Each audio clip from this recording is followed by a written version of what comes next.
Howdy folks, Nathan Adlen here and welcome to Central California. Toyota brought us out here to drive this, the 2017 Toyota Prius Prime. It's a plug-in hybrid and we had an opportunity to drive it all over the place. But more importantly, how far can it go on just EV, just electricity? Well, that's going to be coming up next.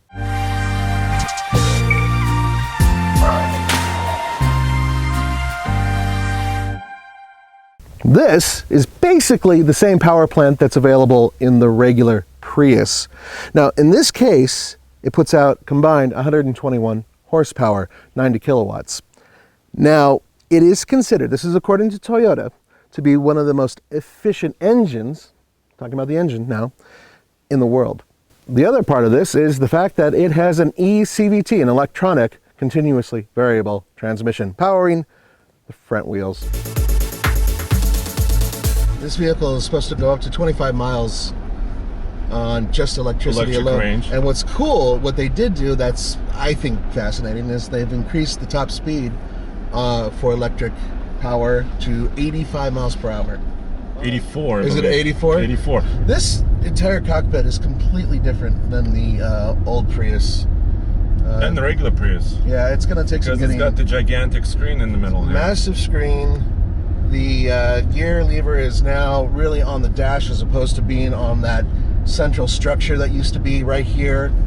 So it's a little bit lower. I like the way the center stack is. I actually like this better than the one with Tesla. Tesla's goes down past your knee, and it's, I think, a little too big. So, first of all, I mean, there's that information screen at the top of the dash that shows the battery level. I'm going to accelerate. And we were at 92%, and now we went up to 93%.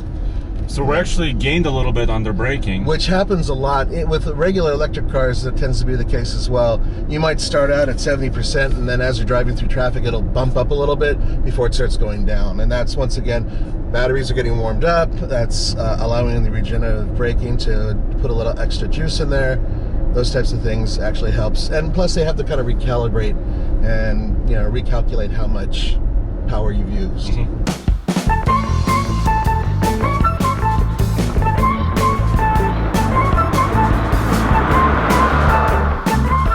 Now, I know I joke a lot about the shape of a rear of a car, and I tend to give them a little slap because I'm that type of guy. But in this particular case, this rear is shaped like a tush, and I'm okay with that. It's actually a very complex series of curves right here in the glass, and the entire shape actually works its way down all the way back here where there's another layer of glass. So you're able to look out, and what's cool, from the inside at least, it's not distorted.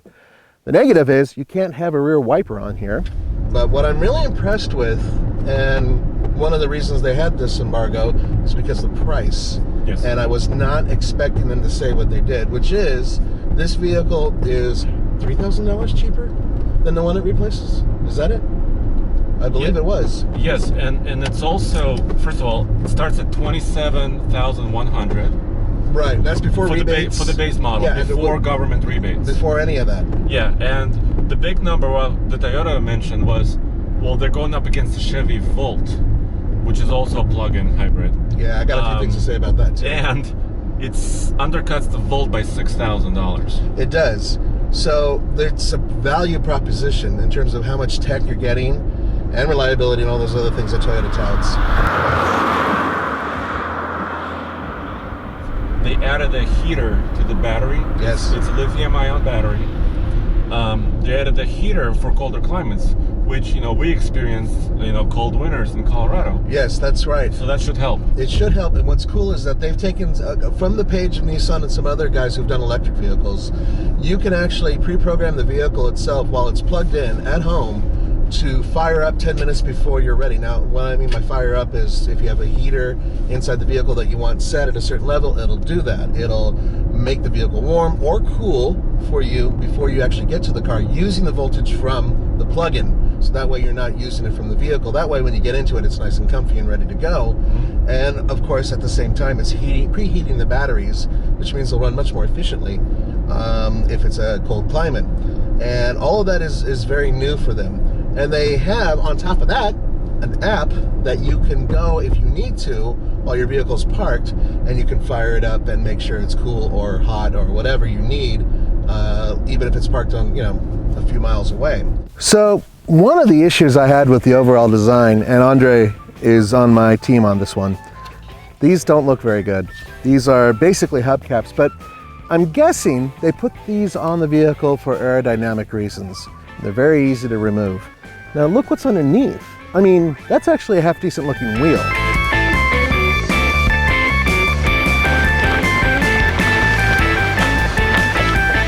So here's my impression of the Prius Prime. Okay, give me yours.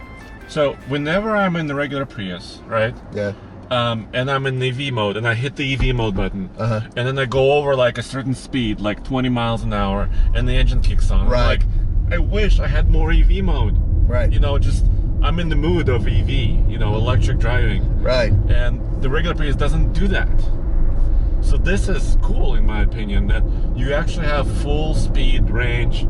We actually go on the highway with this. It's an electric car, finally. This is a lot like the regular Prius, the new one. Because the chassis, you know, they worked a lot on the chassis. You've got rear independent suspension, and there's not much steering feel. There's none. There's none. It feels like a remote control car, as if I'm controlling a car, but I don't get any feedback out of it. Yeah, and it is a little unusual, and it takes a while to get used to, because you don't want to know what the front wheels are doing at all. But I am successfully navigating this canyon.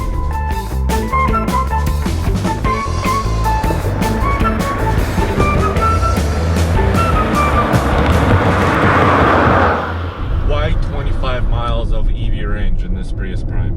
And we asked Toyota this, and they basically said all their research showed that was enough for half the people who commute every day. Yep.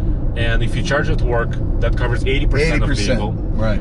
But it also allowed them to control the weight of the battery, you know, not as big as, for example, in the Volt. Right. Control the weight, and also offer a lower price. That is correct. So that was, you know, kind of where Toyota was thinking. We've driven 19 miles right now. Right. And I have 30% of battery.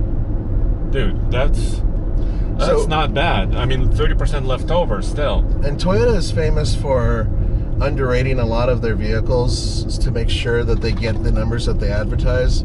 So this vehicle, I'm willing to bet, you know, on a good day could probably hit 30 miles on an electric charge. And we haven't been babying the car at all. We're not feathering the accelerator.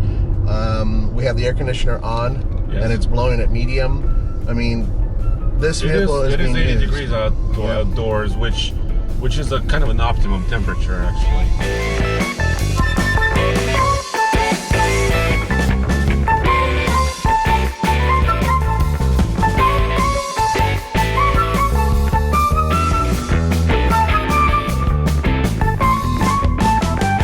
A few other things. I particularly like the front end design. I think that it's much better looking than the regular Prius. This is 4 inches longer. Sometimes more length is a good thing. And finally, the price. $27,100 for the base vehicle, which is way below its competitor, the Chevy Volt. Not too bad. Unfortunately, we haven't had a chance to really ring it out, and we've only had it for a couple hours, so we need to get it up to Colorado as soon as possible so we can give you a full review. For the Fastlane Car, this is Nathan Adlen. Don't forget to go to tflcar.com for news, views, real-world reviews. Hasta la vista.